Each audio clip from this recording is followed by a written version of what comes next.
Peace and blessings, guys. Peace and blessings. Messenger. Back on another video. This one's going to be about 12 signs on how to break generational curses and how to identify them. The whole book, not the whole book, but most of what Demonology chapter 28 talks about curses that will be passed on to your children, that will be passed on to your life, and from disobeying God, from disobeying His commandments. And I came up with also other things that I've experienced in my lifetime too. So let's go. Don't forget to like the video and subscribe to the channel. Number one is also, before I start this, let me say this before we make this clear. Some of these things you could just be experiencing in life. It's not a generational curse. So I'll make that very clear. But if you're constantly feeling, especially 1 to 5, that could be a sign of a generational curse when you're constantly feeling it. Okay. Number one, constantly feeling hopelessness or despair. Okay. That could be a sign of a generational curse when you're always feeling down, you're always feeling negative, and nothing can bring you back up. That is a sign. Okay. Number two, I really want to get in with number 6 to 12. That goes in. Okay, but I'll make it fast for 1 to 5. Number 2 would be patterns of addiction. Actually, let me talk about this real quick. Patterns of addictions and destructive behaviors. Okay, I can speak this for myself. Addictions. I noticed that when I was younger, I would always see my dad smoke the backwoods, but he wouldn't smoke with weed. He would just smoke like the tobacco. And as I got older, I started, I would put weed in it, but I didn't really care for weed. I was more just, the tobacco was so addictive. And I noticed that was from my dad like to do that. So as I got older, that was an addiction that I picked up, and that was a curse that I had to break. I had to first acknowledge that it was a curse, and I had to break it. So best believe, guys, when you have any addictions, now I know it's not just with drugs. It could be with like alcohol, or maybe you have like a sex addiction, like porn and masturbating. The list could go on. Okay, the list could go on. Or if you have like, the list could go on. So always understand that. If you have patterns of, addictions and destructive behaviors, you have like harming yourself, that could be, a generational curse. Number 3 would be a pattern of sinful behaviors, and it may seem impossible to break. You may feel like you're forever going to be stuck like that. That could be a generational curse, guys. That could be a plague on the mind where you feel like you can never break a sin, that you don't believe that God and Jesus could, set you free. You just believe that God created you to be like that. Absolutely not. That's a sign of a curse. Number 4 is repeated failures in career, relationship, and finances. So let's talk about this in Deuteronomy chapter 28. It's in verse 30. So it says that, and it shall come to pass. Oops, that's verse 1. Verse 30. Okay, so it says, in Deuteronomy chapter 28, verse 30, thou shalt take a wife, and another man shall lie with her. Thou shalt build a house, and thou shalt not dwell therein. Thou shalt plant a vineyard, and thou shalt not gather the grapes thereof. So you will take a wife, and another man will lay down with her. Okay, so that could be a sign. If you have repeated failures in relationships, marriages, career, and finances, guys, that could be a sign of a generational curse. Okay, number 5 is, remember, I said this in my video. I'm not sure if I'm gonna upload this first, but I said this in my video. It's in Exodus chapter 20, verse 5. Verse 4 to 6 talks about how generational curses are passed down on the 3rd and 4th generation. So yes, it's biblical that curses could be passed down. All right, number 5 will be feeling abandonment and constant rejection of not only with other people, but yourself. Okay, that could be, if you're always feeling that way, guys, these are all signs, man. Okay, number 6. Oh, this is a good one, guys. You will feel like you're cursed. Okay, I remember, guys, back then, I felt like I was cursed. And guess what? I was. You want to know why I was cursed? According to the Bible, I wasn't taking heed to God's commandments. I wasn't keeping God's commandments. So what happened? Those curses that talk about it in Deuteronomy chapter 28, they came upon me. I had a plague on my mind, was going in and out of the mental hospital. I wasn't honoring God's laws. I wasn't trying to, seek God. I didn't know God. I wasn't trying to seek Him, and God wasn't happy with that. So He punished me.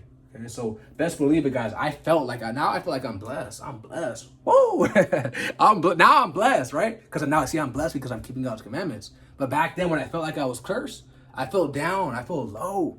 I feel like, I couldn't prosper in life. I feel like I wasn't meant to. That's a generational curse, bro. I'm telling you, man. And like I said, also me not hearkening to God's commandments. So I felt, guys, I'm telling you, if you feel like you're cursed right now, ask yourself, are you keeping God's commandments? My phone just popped up 10%. I gotta make this quick. Are you keeping God's commandments? You gotta ask yourself that, okay? Number 7 is lack, poverty, inability to produce. Okay, and now it talks about this in Deuteronomy chapter 28, verse 17 to 18. So this is what it talks about when you disobey God. Okay, so it says, "Cursed shall thy basket and thy store, cursed shall thy fruit of thy body, and the fruit of thy land, and the increase of thy kind, and the flocks of thy sheep." Okay, so God says that, if you disobey him, it says that's not Mark the messenger saying that. I'm just a messenger. Don't get mad at me. Don't get mad at the messenger. Don't shoot the messenger. Okay, curse should not be that basket in that store. So if you feel like you have lack, you have poverty, you have an inability to produce, that could be a sign. Okay, that could be a sign. It also talks about this in verse 29. And verse 29 says that thou shalt group at noonday as a blind group in darkness, and thou shalt not prosper in thy ways, and thou shalt be only oppressed and spoiled evermore, and no man shall save thee. So it even says that thou shalt not prosper. Okay, so if poverty, if you feel like if you feel these signs, that could be a signs of a curse, yes. So always take heed. All right. Number 8 will be debtors. Okay. Deuteronomy chapter 28, verse 47 to 48. Okay, so it says, because thou serve not the Lord thy God with joyfulness and with gladness of heart for the abundance of all things. Therefore shall thou serve thy enemies, which the Lord shall send against thee in hunger and in thirst and in nakedness and in want of all things. And he shall put a yoke of iron upon thy neck until he had destroyed thee. Wow. Wow. Debtors, guys, debtors. So it says, because you didn't serve the Lord thy God with joyfulness and gladness of heart. Okay, therefore God will put up enemies, which will, he will send against you, and you will thirst and you will hunger. You will be nakedness and you will be in want of all things, man. This is all from the curses, but I want to give you guys the good news too. Let's give you guys the good news. 2 Corinthians chapter 9, verse 8. Okay, and God is able to make all grace abound towards you, that ye always having significant in all things may abound into every good work. So guys, what does that mean?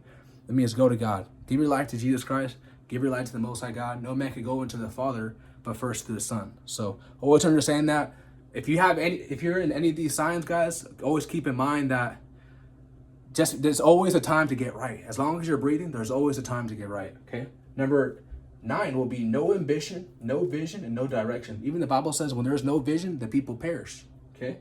So when you feel like you have no ambition, no motivation, no drive, no direction, that could be a sign. Okay. And I remember when I felt like I was cursed, I remember this. I remember I had no ambition, no vision, no direction. I was lost.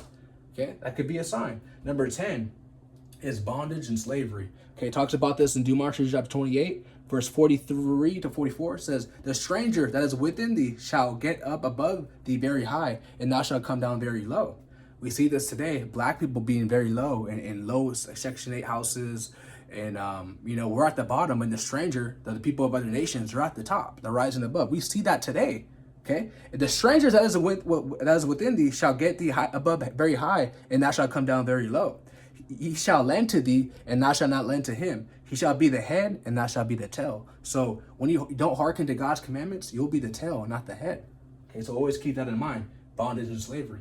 Number 11 will be children are cursed. Okay. Let's talk about this. In Deuteronomy chapter 28, verse 32, thy sons and thy daughters shall be given unto other people, and thy eyes shall look and fail with longing for them all the day long, and there shall be no might in thy hand. Okay. I remember, guys, actually it's kind of a personal story when I was in and out of the mental hospital when I was a child, but I could say this is verse, I experienced this, guys. Okay. Your children will be cursed. Yes. From your not obeying God, your children can be cursed too, man. Okay. Number 12 is chronic wounds, man. And this is the stuff that might be kind of sensitive to most people, but I got to let you guys know what the Bible says. Okay, I got to let you guys know what the Bible says. I want to also let you guys know that if you have any pains, any wounds, my own experience, God can set you free. Remember, like I said, hearken to his commandments, okay? Deuteronomy chapter 20, verse 27, the Lord will smite thee with the bondage of Egypt, and with the emerods, and with the scab, and with the itch, where thou cannot be healed. So God will give you a curse that can't be healed. You can't go to the store and buy your pharmacia medicines. You can't get NyQuil. No doctor will be able to heal. You can't smoke weed to heal it, okay? Nothing will be able to heal it because God put that on you. God put that chronic wound, that chronic illness in you. Like I said, I'm just a messenger, guys. Don't get mad at me for telling you what the Bible says. You could go read it for yourself. Like I said, I'm going to read this one more last time. Okay, Deuteronomy chapter 28, verse 27. The Lord will smite thee with the botch of Egypt, and with the emerods, and with the scab, and with the itch, where thou cannot be healed. Okay, so best believe that as God gives you sicknesses, as God gives you plagues, gives you illness, he also could take that away. He also could heal your body by obeying him. We don't have to worry on taking, now I'm not a doctor. So I'm going to make that very clear. I'm not a doctor, but best believe, guys, put it in short, God can heal you. Okay. You got to trust in God, honor him. okay? And God will heal you, okay? So keep that in mind. Okay, so these are 12 signs on generational curses and how to identify. Like I said, that in the beginning, just because you might be feeling like out of nowhere, some hopelessness, doesn't mean it's a generational curse. But if you're constantly feeling these ways, then that could be a sign. Okay, number one is constantly feeling of hopelessness and despair. Number two is patterns of addictions and destructive behaviors. Number three is a pattern of sinful behaviors and may seem impossible to break. Number four is repeated failures in career, relationships, and finances. Number five is feeling abandonment and constant rejection. Number six is you will feel like you are cursed. Number seven is lack in poverty, inability to produce. Number eight is debtors. Number nine is no ambition, no vision, no direction. Number 10 is bondage and slavery. Number 11 is children are cursed. And number 12 is chronic wounds. So, all right, I love you guys so much. If you haven't already, make sure you guys smash the like button, subscribe to the channel, and share this video on all social media platforms. And check out this end screen too. I'm not sure when I'm going to put it. This will be about generational curses. So, I love you guys so much. I am out. Peace.